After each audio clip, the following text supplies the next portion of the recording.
A seguir, Hora da Notícia.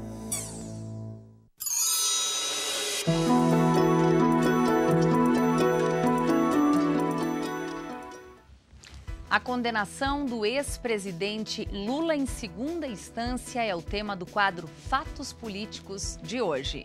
No estúdio, a gente fala sobre a regularização dos alvarás contra incêndio nas escolas da região.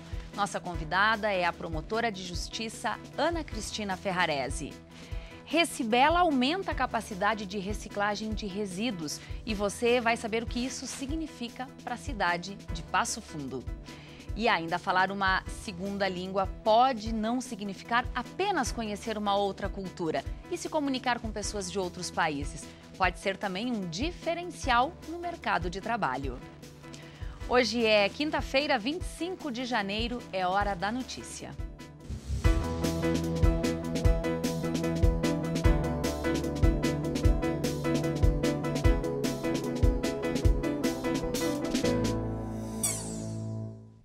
A gente começa o programa de hoje com uma boa notícia para Passo Fundo. Aumentou a quantidade de resíduos reciclados pela cooperativa Recibela. Entenda o porquê e o que isso significa para a cidade. A consequência do aumento da equipe de recicladores foi o crescimento do volume de material reciclado pela cooperativa. Hoje são 47 trabalhadores que juntos reciclam mais de 60 toneladas de lixo todo mês. O motivo é o contrato estabelecido entre a Prefeitura e a Recibela, que garante o pagamento mensal de R$ 25 mil para a cooperativa. O repasse que a gente tem da Prefeitura, esse é só para manutenção, máquina, transporte, se acontecer alguma coisa na esteira ou na prensa, assim, é para arrumar no caso. E o que a gente tira daqui dos material, aí é dividido com o pessoal. Está ajudando bastante a gente, porque antes, além da gente tirar daqui para o salário, era despesa de ônibus, tudo isso, e agora daí melhorou bastante. Antes do contrato, eram somente 19 trabalhadores. A reciclagem mensal alcançava no máximo 50 toneladas. E o trabalho daqui para frente é gradual. Aos poucos vai aumentando a produção, já que muitos dos recicladores contratados precisam aprender sobre o processo e entrar no ritmo do trabalho. Você pega as pessoas não são treinadas, capacitadas, e elas entram aqui dentro, onde que o grupo que estava aqui, o pouco que está, essas pessoas têm formação.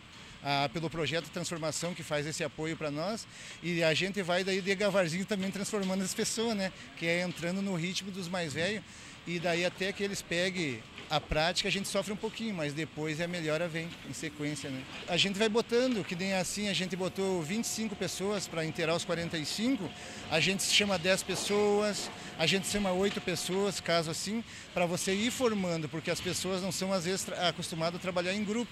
E daí você vai botando eles para você formando no mesmo ritmo dos outros. Aí você acaba perdendo um pouquinho no primeiro momento, mas ganhando mais tarde, né? Ainda assim, o volume de lixo reciclado passa longe de tudo que a cidade produz diariamente. São quase 140 toneladas de lixo coletadas todos os dias em Passo Fundo. Grande parte disso é colocado em caminhões e levado para o aterro de Minas do Leão, na região metropolitana.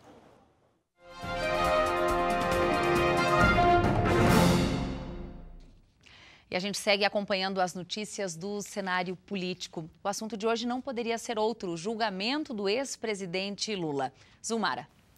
A condenação do ex-presidente Luiz Inácio Lula da Silva por 3-0 no Tribunal Regional Federal da 4ª Região muda radicalmente o cenário político do país com vistas à sucessão presidencial.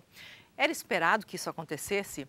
Sim, não dá para negar que havia indicativo forte de que os desembargadores da 8ª Câmara do TRF mantivessem a sentença condenatória do juiz Sérgio Moro, mas havia uma esperança de que não fosse por unanimidade e muito menos com pena ampliada. O objetivo era tentar arrastar o processo através de recursos mais demorados e viabilizar a candidatura à presidência da República por parte do PT. A decisão de ontem impede que isso aconteça. Só cabe à defesa do ex-presidente agora embargos declaratórios, questionando aspectos técnicos da decisão, o que não reverte a sentença. A defesa pode ainda recorrer ao Superior Tribunal de Justiça ou ao Supremo Tribunal Federal. Se ampliada a lei da ficha limpa, o ex-presidente Lula está impedido de participar das eleições. Sobre a prisão, há divergências em relação a esse tema. O TRF determinou que, encerrada a fase de recursos no próprio tribunal, Lula deve começar a cumprir a pena. No entanto, o ministro do STF, Marco Aurélio, acha difícil aplicar o entendimento da Corte de que réu condenado em segunda instância deve iniciar o cumprimento da pena. Para o ministro, a prisão de Lula preocuparia a todos em termos de paz social. Disse o ministro, abre aspas, não acredito que acionem essa extravagante jurisprudência do Supremo, formada por escória apertado, fecha aspas. E hoje pela manhã, depois de uma reunião da Executiva Nacional, o Partido dos Trabalhadores decidiu oficializar o lançamento da pré-candidatura de Lula à presidência da República, apesar da condenação de ontem. A campanha eleitoral no Brasil promete muitas emoções em 2018. Obrigada, Zumari. Você vai estar aqui para contar todas essas emoções para a gente, certeza, não é? Obrigada. Thaís. Bom trabalho. Obrigada. No próximo bloco, nós vamos falar sobre a regularização dos alvarás contra incêndio nas escolas da região. Nós já voltamos.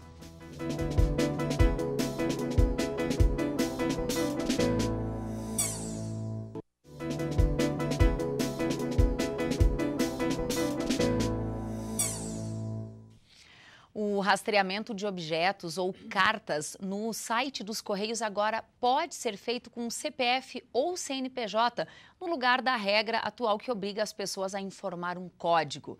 A consulta pode ser feita tanto por quem enviou, quanto por quem vai receber a encomenda. A instabilidade deve continuar na região nos próximos dias. E olha, tempo seco mesmo, só na próxima semana. Veja os detalhes então agora na previsão.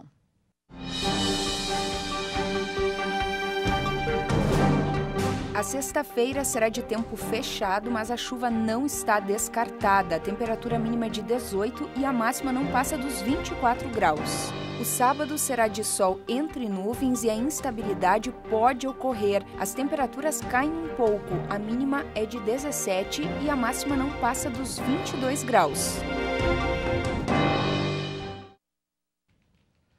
O Ministério Público solicitou ao Corpo de Bombeiros que vistorie as escolas públicas e particulares da região para saber se elas cumprem o plano de prevenção contra incêndios. O prazo de 120 dias para as vistorias já está correndo. Nós estamos recebendo hoje aqui no estúdio a promotora de Justiça Regional da Educação, Ana Cristina Ferrarese, que vai nos explicar o porquê desta recomendação. Doutora Ana, seja muito bem-vinda ao PFTV. Muito obrigada. E eu começo já lhe perguntando o que levou o Ministério Público a fazer essa solicitação? Bem, na verdade, foi uma decisão conjunta dos promotores regionais de educação em uma reunião dos últimos meses, porque as escolas, qualquer estabelecimento, tem que se adequar às normas da chamada Lei 15 de 2013. Mas, como nós temos muita coisa para regularizar, decidimos que iríamos focar, então, nas escolas de cada regional que não houvesse alvará. Porque, obviamente, se houver alvará, o PPCI está correto. Independentemente dessa reunião, nos 147 municípios da Regional de Passo Fundo, nós já tínhamos expedientes administrativos, inclusive alguns arquivados, para verificar essa situação. Então, foi muito fácil de detectar que 864 escolas da regional, das 31 comarcas, claro que é um número aproximado e que pode variar, não tem esse alvará de prevenção de incêndios. E só em Passo Fundo, dessas 864, são 157 estaduais, municipais e particulares. O fato de não ter este plano de prevenção a incêndios traz preocupações muito grandes à promotoria com relação ao risco que estes estudantes correm. Exatamente. A promotoria como órgão fiscalizador, porque nós não podemos executar essa política pública. Então, o Corpo de Bombeiros, nós temos aqui na regional 4 comandos regionais, vão dar prioridade a esse pedido, a essa solicitação do Ministério Público, numa espécie de parceria, uma operação integracional, para que a gente possa, primeiro, verificar quais as que têm risco iminente de incêndio ou que, por alguma outra questão, possam não atender às regras mínimas da Lei KISS. Que não tem. Das que não tem. As que tiver risco iminente ou concreto de incêndio poderão liminarmente ter as suas atividades suspensas ou interditadas já na visitação do Corpo de Bombeiros. E nós combinamos, então, o prazo de 120 dias a contar da última reunião, aproveitando o período de férias escolares, para que isso seja feito. Bom, ainda que todo o levantamento não esteja concluído, é possível dizer que há mais problemas nas escolas públicas, falando especificamente de Passo Fundo? Não posso afirmar concretamente. Nós temos muitos problemas nas escolas de educação infantil de Passo Fundo, sejam públicas ou particulares, porque a questão do alvará ela é mais diferenciada. O alvará exige mais ainda regras do que o alvará normal, mas nas escolas públicas estaduais o problema é bem maior. Isso não é nenhum demérito, é a questão dos prédios serem mais antigos, quase que históricos, e que demandam reformas profundas e que, enfim, custam muito ao Estado para que isso aconteça. Com a dificuldade que se encontra o governo, é claro que a preocupação aumenta. Há uma fiação muito antiga em algumas escolas públicas de Passo Fundo. A gente vai citar aqui uma delas. Não quer dizer que o problema esteja instalado lá, mas é o caso da escola Enave, por exemplo, uma das mais antigas da cidade. Isso não é só em Passo Fundo, é na regional, é no estado e também no Brasil. Então, o que nós queremos é fazer uma política, pelo menos, de redução de danos, onde o problema é mais iminente, o risco é mais concreto, interditar e arrumar essas escolas. Agora, se não houver, no mínimo, as condições de segurança que a lei exige, é uma lei de 2013, a lei KISS, aí também poderá ser interditada. Se não houver risco iminente ou risco concreto, as escolas têm até o final de 2019, pela lei KISS, para estar com o alvará e os PPCIs em dias. Doutora Ana, no caso das escolas estaduais, o Ministério Público vai cobrar de quem? Do Estado? Pois é, em cada Promotoria Regional de Educação, ela trabalha com coordenadorias regionais de educação. Primeiro, nas coordenadorias regionais de educação, mas, ao mesmo tempo, nós já fizemos contato direto com a SEDUC. Prioridade, nesse momento, as escolas que não têm alvará, com um prazo de adequação que termina no final do ano que vem. Exatamente. Ao final de 120 dias, nós vamos fazer um levantamento, juntamente com o Comando Regional dos Bombeiros, os 4 aqui da regional, para verificar o que ainda falta e o que podemos fazer. Mas são parceiros extremamente importantes, porque, na verdade, o dever de fiscalizar é do município e dos bombeiros. Nós, é claro, a UPF-TV vai querer acompanhar ao final desses 120 dias o resultado. Muitíssimo obrigada, doutora Ana. Um bom dia de trabalho. Obrigada. Bom, se você não sabe outro idioma, além do português, com certeza já passou por algum aperto para entender aquela palavra estranha, talvez nas redes sociais, em uma música, e se viajou para fora do Brasil, bom, aí nem se fala. Só agora o conhecimento em uma segunda língua é essencial também para a carreira profissional. O que você pensaria se eu te dissesse que saber falar inglês não é mais um diferencial no mercado de trabalho? Pois é que hoje dominar a língua inglesa já é um pré-requisito. Hoje a globalização ela expandiu, né? As multinacionais estão chegando, as multinacionais elas estão preferindo esse profissional já preparado. Então, no mínimo ele tem o inglês, né? Que é uma língua mundial. Então, seria praticamente o básico dos idiomas, né, que você deverá ter. A velocidade da informação e o recente desenvolvimento tecnológico podem ter contribuído bastante para tudo isso. O jeito, então, é se adaptar a essas mudanças. Estar de cabeça aberta para aprender já é um bom começo. E aqui a gente não fala só do inglês. Na UPF Idiomas, por exemplo, tem curso de francês, japonês, alemão, todos com uma procura que aumenta a cada ano. Tudo porque, com a língua, se aprende também uma nova cultura. E um profissional preparado é aquele que sabe lidar com essas mudanças. Hoje não vale mais aquele básico do inglês. Hoje a gente quer uma fluência, que é uma pessoa que esteja preparada para o mercado, que possa estar em contato com o mundo, né? Nesse nosso mundo globalizado. Então, abre-se muitas portas para aquele aluno que tem, às vezes, 1, 2 idiomas. Nós percebemos muito os nossos alunos do inglês, por exemplo, quando eles concluem o curso de língua inglesa, eles optam por uma segunda língua, o alemão ou o francês, realmente para que ele tenha essa oportunidade futuramente de abrir abrir um leque maior, né, de opções no mercado de trabalho. Quando você está no processo seletivo, né, e está buscando um profissional, obviamente, quem tem que estar cursando ou quem está fluente, né, falando outra língua, é um diferencial, um requisito já eliminatório. Automaticamente, o selecionado vai ser aquele que está buscando uma outra língua. O profissional parado, ele não evolui, né? Então, eu sempre dou a dica. Busca conhecimento, não ache que nunca você não vai ter uma oportunidade. Não vou fazer o inglês porque eu acho que eu não vou trabalhar em multinacional, Não, você nunca sabe quem que vai ser a pessoa que bate na sua porta, né?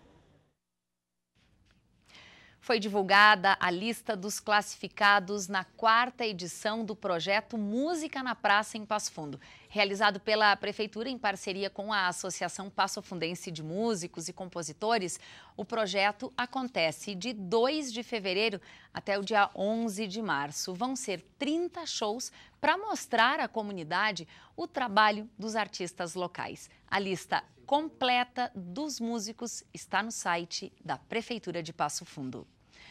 É cada vez mais difícil imaginar sair de casa sem levar o celular junto, não é mesmo? Para muita gente, desapegar do smartphone é um problemão. E por falar em problema, você já parou para pensar nos riscos que o uso frequente do celular pode causar para a saúde? A reportagem que você vai rever agora vai te ajudar a entender.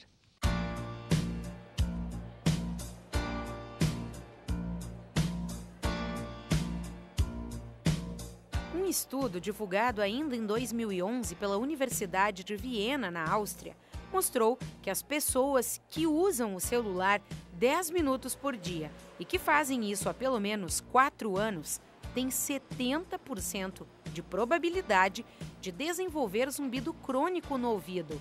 E os problemas não param por aí. Os problemas ortopédicos são bastante intensos, posturais. As crianças, elas desde cedo, elas ficam vinculadas àquela tela e isso gera um mecanismo também, de gratificação, uma expectativa muito grande. Transtornos de ansiedade estão muito associados ao abuso do uso da tecnologia. Postar foto e esperar muitos likes e comentários é rotina de muita gente. Mas e quando isso não acontece? Ser bem visto, aparecer também, se mostrar onde que tá fazendo. Claro que sempre se fica um pouco chateado, se pensa o que aconteceu, que não funcionou. A pessoa posta alguma coisa e quer ver o resultado imediato daquilo. Então ela fica o tempo todo controlando se alguém emitiu alguma opinião, se alguém deu um like, se alguém não gostou daquilo que ela postou. E isso se torna um funcionamento como se fosse uma dependência química. Por outro lado, tem aquelas pessoas que não ficam roendo as unhas pela falta de likes. O que vale mesmo é tomar cuidado com o que se posta. Não posto muita foto, na verdade. Eu prefiro ficar mais na minha e tal. Procuro cuidar muito do que eu posto. Questão de privacidade também, Até porque todo mundo vê, é uma rede social, então procuro cuidar muito. E eu já passei por uma fase em que eu usava bastante o Face, hoje em dia já não tanto. Acho que pela maturidade e pelos compromissos da aula a gente vai deixando para depois. E aqui fica aquele ditado do tempo de nossas avós. Tudo que é em excesso faz mal. Com certeza. Tudo excessivo pode, prejudicar. Para a saúde, depende se tu deixa de te cuidar e fica só com o celular, ou também as crianças hoje em dia se passam grande parte do tempo nos eletrônicos, eu acho que pode causar algum dano, sim. Acho que sim, tem pessoas que usam isso muito frequente e aí acabam deixando de lado as coisas, os compromissos, esse tipo de coisa. Com certeza. É mais as partes ergonômicas, da postura de uma pessoa, como se vive, né, todo mundo aqui, né, de cabeça baixa, influencia bastante.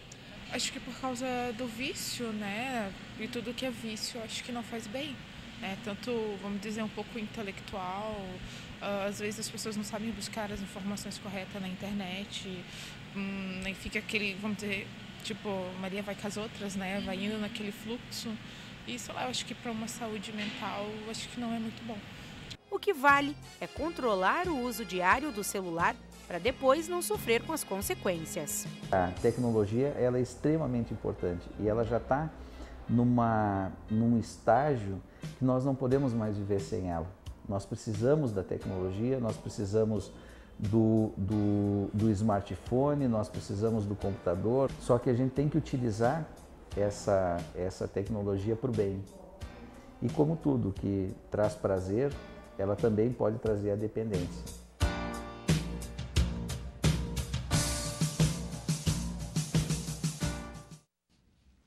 Essas foram as informações de hoje. A gente volta amanhã, ao vivo, ao 12h30, com novas informações.